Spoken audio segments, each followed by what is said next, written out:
Hey everyone, welcome back to the Visually Stunning Movie Podcast. Thanks for listening. I am Mark. That lovely young lady to my other direction is Valerie Cameron from the Movies That Make Us podcast and a multiplane podcast for Disney and B98.7 morning show host. How you doing? I'm good. How are you? I'll be doing better when I'm done and I can actually start editing all the garbage that I've had to record today. But thank you for coming back on, talk about a couple movies. Yeah. Let's jump right in. We're going to do a double feature for everyone, but we won't tell you what the second movie is yet till we get there. But the first movie is one that we have similar reactions to, I think. Yeah. And that would be Ridley Scott's House of Gucci, which I know a lot of people have been waiting for because A, it's Ridley Scott. Yeah. B, it's got Adam Driver, and C, it's got Lady Gaga in it. And so people are really excited to see this film based on a true story. Those terrible words. I mean, Gucci, man, who doesn't want some Gucci in their life, right? But right. Well, I think the way I thought about this at first, because it's one of those movies that you kind of digest for a couple of days, is when we're all watching the trailer for this movie, we're thinking it's going to be something else. And then we show up to the theater and we've kind of been catfished into a movie we didn't know we were going to see. Because I don't know if you felt this, but the trailers really felt like it was going to be kind of campy. You know, it was going to be kind of more lighthearted. And the movie couldn't decide what it wanted to be. Sometimes it was campy. Sometimes it was like a really big drama taking itself way too seriously. And so I left the theater kind of not knowing what I was supposed to feel. Like, Ridley, what am I supposed to feel? Like, you know, I don't know. So basically what the film covers is the relationship between Patrizia Reggiani, who marries nice job. who marries into I'm half Italian, I can do that. Who marries into the Gucci family, and it seems early on like this is going to be kind of a fairly straightforward, again based in truth, kind of a gold digger movie, because she's clearly a gold digger. She is all about the advancement and the money and the status that comes with the Gucci name. But she takes that position really seriously.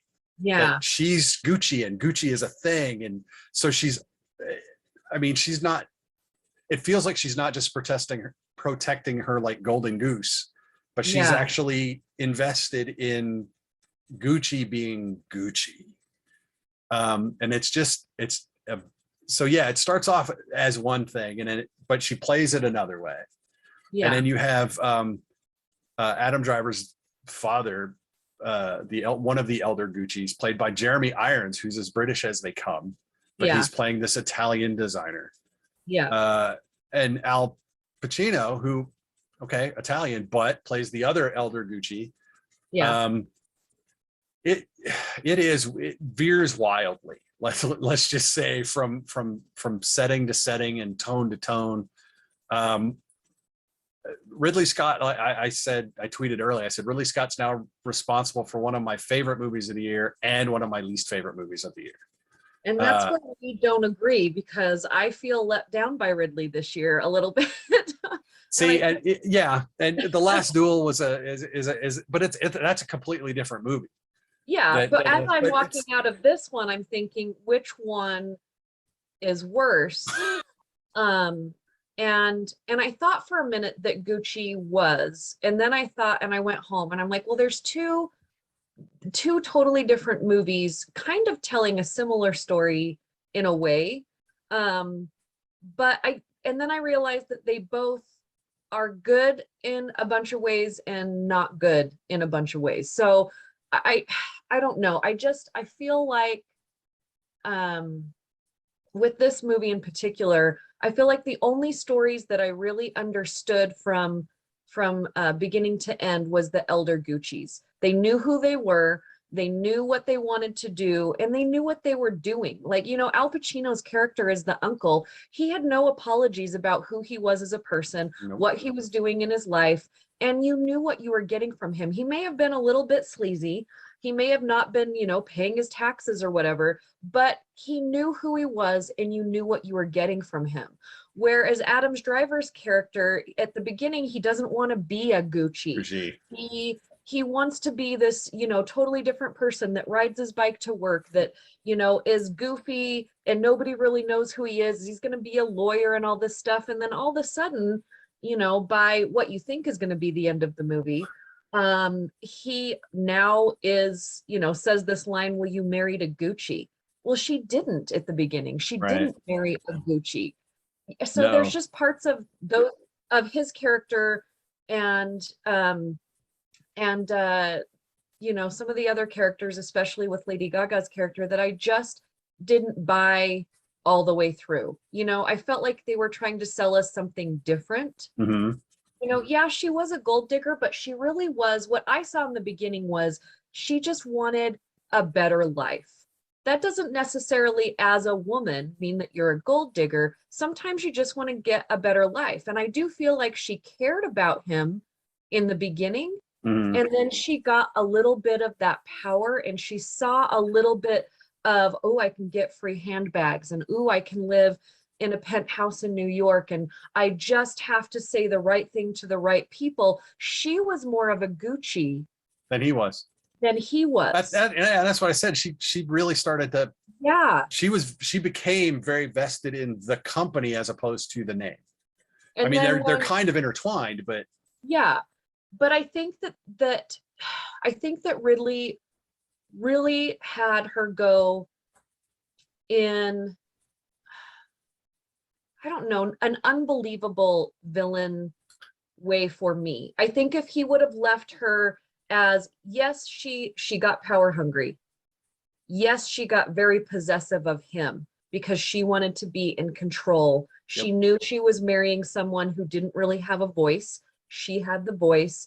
She was more controlling. But then when they started to make her, I don't know, a villain in the wrong way. I don't know. There was just something that didn't feel believable to me. At some point, there took a turn.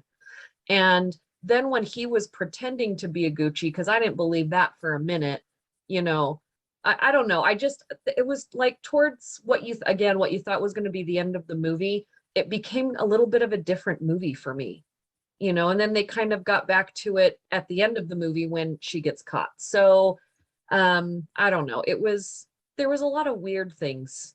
Well, some of those weird things were, I thought Lady Gaga was going to have the only bad Italian accent in the film. Pretty universal across. And again, I don't know how Jeremy Irons becomes an Italian guy, but they did that. So none of them are great. Adam Driver, he didn't really try in The Last Duel for French. Didn't really work. Italian here, but he was half German, so I kind of let that go because his mom was German, I guess, in this film. No, that's weird. So the settings the surface layer characters are off a little bit. But then their motivations are just they vacillate. I mean, the only and I can't believe I'm going to say this after some of the things I've said in the past. The only character that stayed consistent for me and that I kind of enjoyed watching, ironically, is Jared Leto.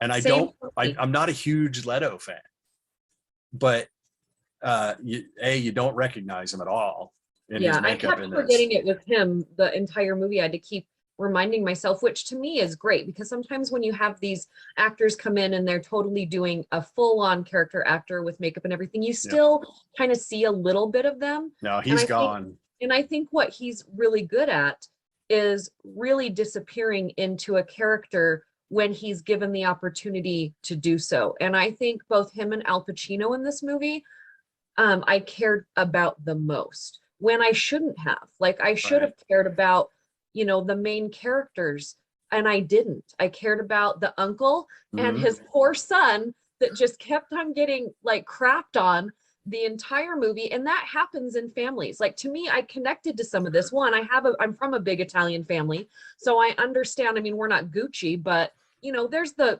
push and pulls. You understand that. When you've got a lot of personalities happening, you get some of these things, and you always have that one uncle that nobody appreciates, right? And Yep. all they needed to do for him was to just say, here's some money, go make some clothes, and let him fail or let him succeed. Right. But everyone was just so concerned about that they were in control of Gucci. He didn't even want to be in control. No. He just wanted to go make some clothes. So I just felt so bad for him. And I knew it was gonna, and I don't know, I didn't look into the Gucci story before this, right? I own nothing Gucci.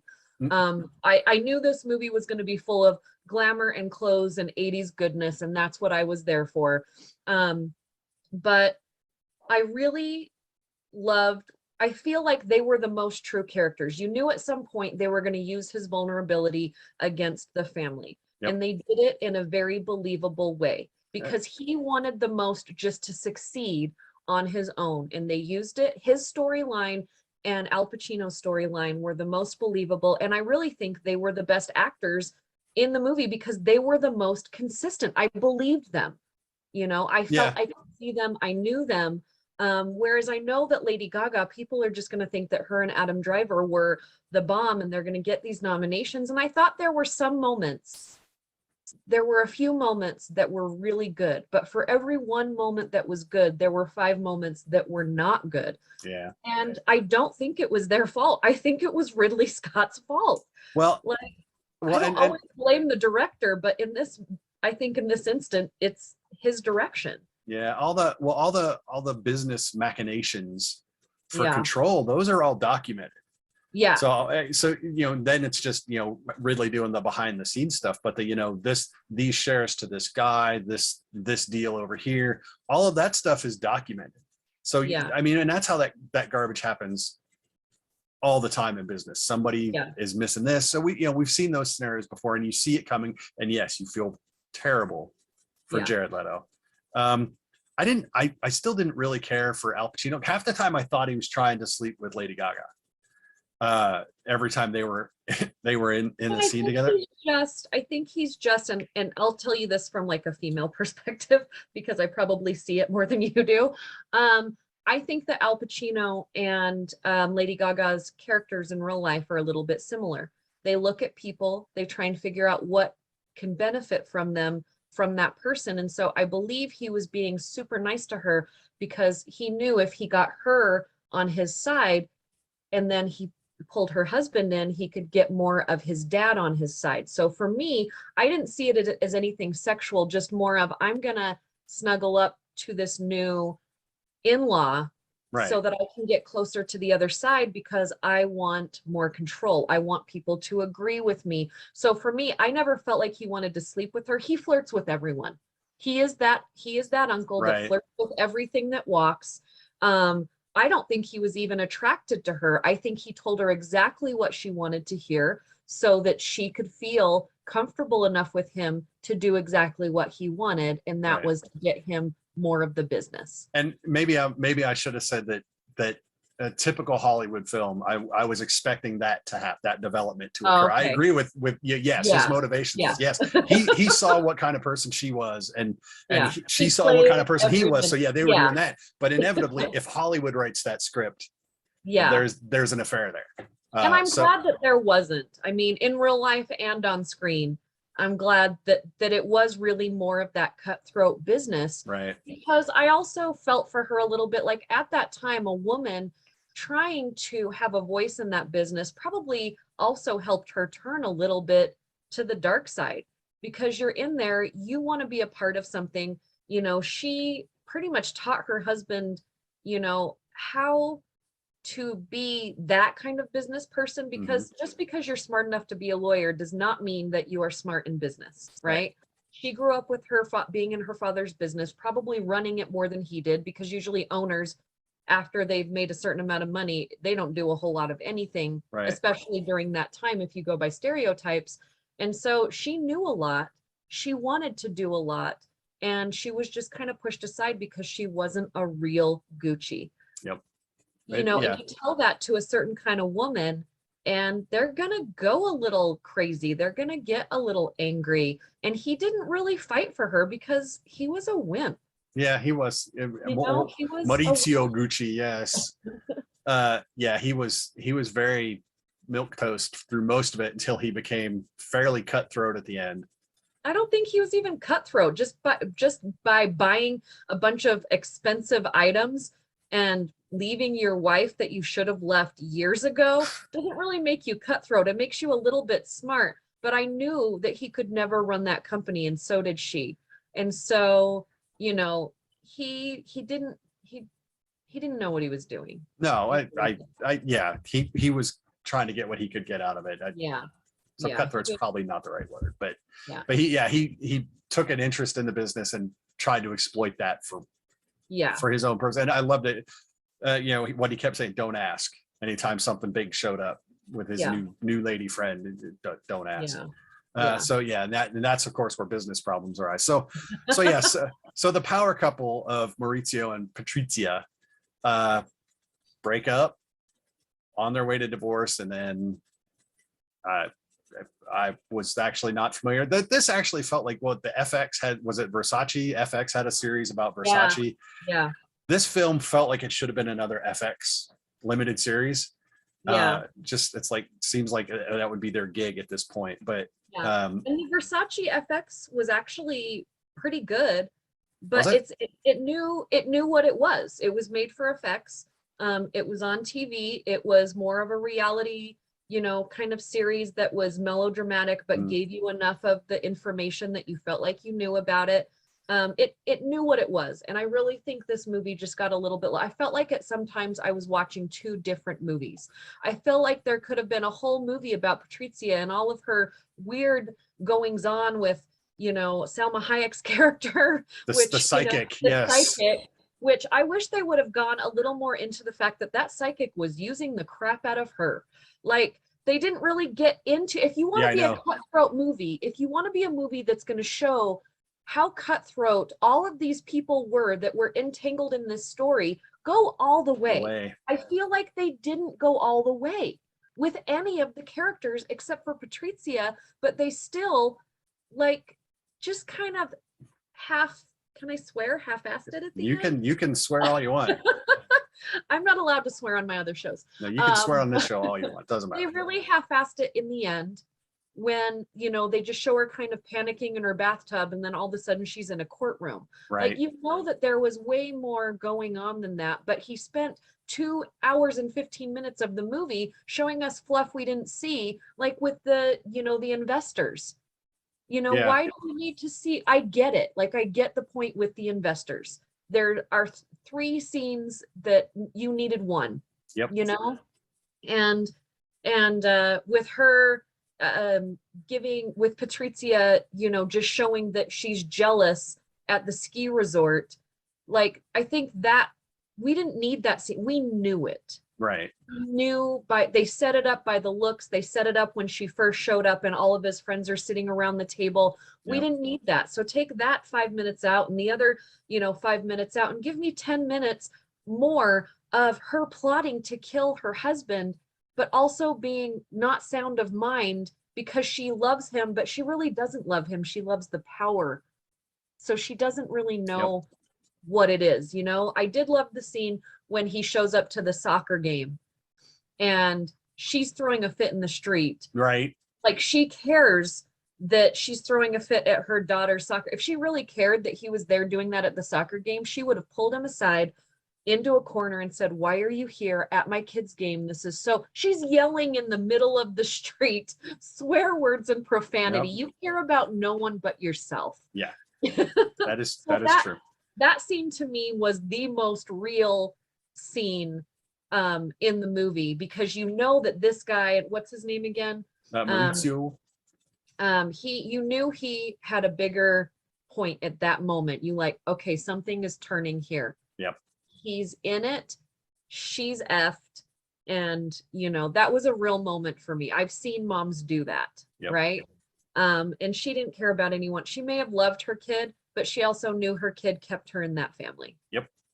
The anchor. There you go. So yeah, it's so House of Gucci is just really uneven more than anything. Yeah. It just can't, you're right, it can't decide what it wants to be. And even when it's like between segments of the same tone, it just still, there's just things that are just off. Yeah. It's not a terrible movie. I mean, we've seen terrible movies. Yeah. But it's not great. And like I said, I know people are going to gush. There's going to be people out there that just gush about this movie, and I hate when people do that. You have to be able to call balls and strikes. And this, I don't know, man. This is a solid single. It is certainly not a home run. Yeah, but I definitely see where there is potential. I definitely see where there were moments of brilliance, not from the people that you expected it to be from. Right. I do think the one really cool and consistent thing about the movie was the art direction. You know, all of her different hairstyles and clothing changes followed all of the timelines. The coloring of the film made you feel like you were there, but it didn't feel dated. Like the movie didn't feel dated, but you felt like you were there in that timeline. You know, they had the fashionable clothes and then all the ugly clothes of the 80s that came into play. Like, I really felt like they did their research when it came to the art direction and the cinematography. Right. It's a similar feel to how Eyes of Tammy Faye felt. Yes. Going through from beginning to end. Yes. So it's nice when they put that attention into things that are not just now, but are a wider span, and they try to keep everything right. So that was nice. Should people go see it? I mean, I think people should go see it, but I think people would probably enjoy it more if they knew what they were seeing, because I expected one thing and I got a different thing. Right. And so I think I probably would have enjoyed it more if I kind of knew what I was getting into. I definitely think just seeing Jared Leto and Al Pacino is good, but I just think it's 45 minutes too long. Like, I think if Ridley Scott, could we just like force him to clean up his movies, like tighten it up a little bit, you know, even a half hour, tighten it up by a half hour, and it would have been a better movie. I definitely think people should watch it. I don't know that you need to go spend a full price on a Friday night, you know, with popcorn and everything, and now you're out $80. You know, you'd feel like you needed something, a refund of some sort. You know, maybe a $5 Tuesday, or wait until you can watch it streaming. But I definitely think it's worth a shot, but don't expect like this. I really thought I was going to be blown away, and I wasn't blown away. Yeah, like I said, I came out, I'm like, you know, I don't care about Gucci or the Gucci's, but I was like, you know, at least the movie should probably be good. And I came out, I'm like, well, I still don't care about Gucci or the Gucci's, and I didn't think the movie was that good. So it's like, I was just like, I want to know what the next thing Jared Leto is in, and is it going to be, you know, is Morbius. But like, that's, you know, that's kind of where I was at, is I was really impressed by the scenes that he was in, and the scenes that him and Al Pacino were in together. I think those had the most chemistry, and I would have liked to see more of that. Yeah, and like I said, I'm not a huge Leto fan, but that's what worked best for me, was his performance. So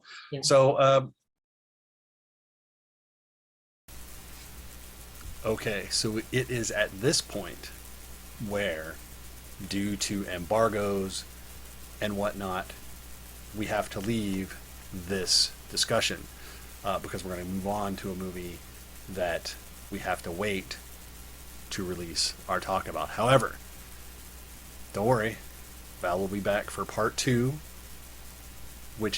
in which we will talk about Being the Ricardos.